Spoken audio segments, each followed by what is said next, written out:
অভিযোগ একই, সেই তোলাবাজি, জমি দখল, ভয় দেখানো সহ আরো অনেক কিছু। বদলের বাংলায় পুলিশের জালে আরও এক প্রাক্তন তৃণমূল বিধায়ক। 6 দিনের পুলিশ হেফাজতে সনদ দে। নৈহাটির প্রাক্তন বিধায়ক সনদ দেকে শুনতে হলো চোর স্লোগান। এখানেই শেষ নয়, বীরভূমের পাথর সম্রাট টুলু মণ্ডলের সঙ্গে সনদের যোগ রয়েছে বলেও বিস্ফোরক দাবি করলেন পরিবহন মন্ত্রী অর্জুন সিং।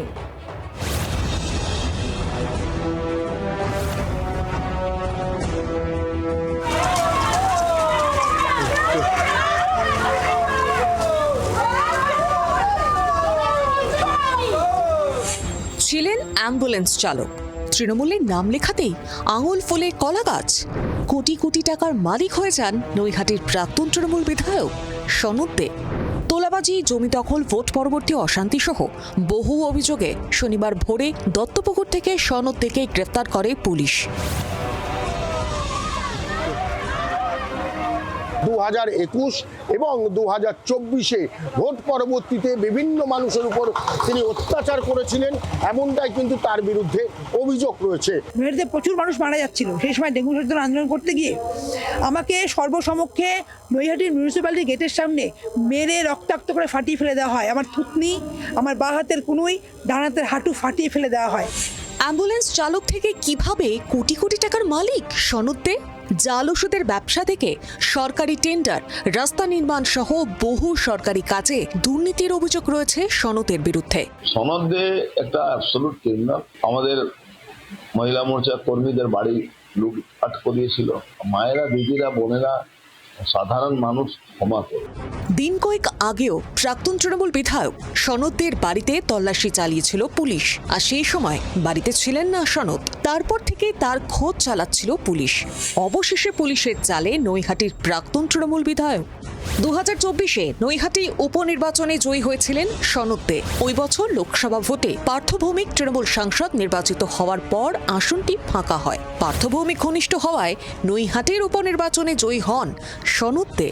ওই পার্থ ভৌমিকের ছেড়ে যাওয়া সিটেই সনদ দে বিধায়ক হয়েছিলেন পার্থ ভৌমিক এমপি হওয়ার পর, এবং অবশ্যই উনি ওখানে পার্টিরও নেতৃত্ব ছিলেন, প্রভাবশালী নেতৃত্ব। তো এখন এই বিষয়ে আপনাকে পার্থ ভৌমিককে জিজ্ঞাসা করতে হবে। এলাকার দাপুটে তৃণমূল নেতা হিসেবেই পরিচিত সনদ দে। তৃণমূল জামানায় বহু মানুষের ওপর সনদ দে অত্যাচার চালিয়েছে বলে অভিযোগ। তৃণমূল তথা বর্তমান এনসিপিআই সাংসদ পার্থ ভৌমিক ঘনিষ্ঠ হওয়ায় তার গ্রেফতারের দাবি জানিয়েছেন খোদ তৃণমূল। সনদ দে তো পার্থ ভৌমিকের ছায়া সঙ্গী ছিল। পার্থ ভৌমিকের পারমিশন ছাড়া এক পা ফেলতো না। তো সনদ দে যদি দোষী হয় তাহলে পার্থ ভৌমিকও দোষী। তাহলে সনদ দে যদি অ্যারেস্ট হয় তো পার্থ ভৌমিকও তো অ্যারেস্ট করা উচিত।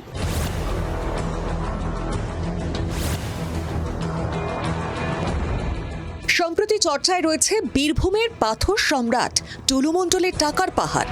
তার আত্মীয়ের বাড়ি থেকে উদ্ধার হয়েছে কাঁড়ি কাঁড়ি টাকা।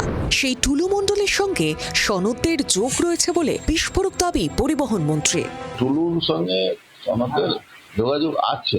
বীরভূমে অনেক কাজ করে, বীরভূমে ওর অনেক বড় শেড আছে, অনেক বড় ওখানে গাড়ি ফাড়ি রাখা, ওখানে সনদে টুলুর সাথে 100%। বীরভূমেও সনদের বহু অবৈধ সম্পত্তি রয়েছে বলেও অভিযোগ পরিবহন মন্ত্রীর। এবার কি সনদের অভিযোগের তালিকায় টুলু যোগও জুড়বে পুলিশ? নৈহাটি থেকে বরুণ সেনগুপ্ত, জি 24 ঘন্টা। বাংলার আওয়াজ, বাঙালির আবেগ, জি 24 ঘন্টা।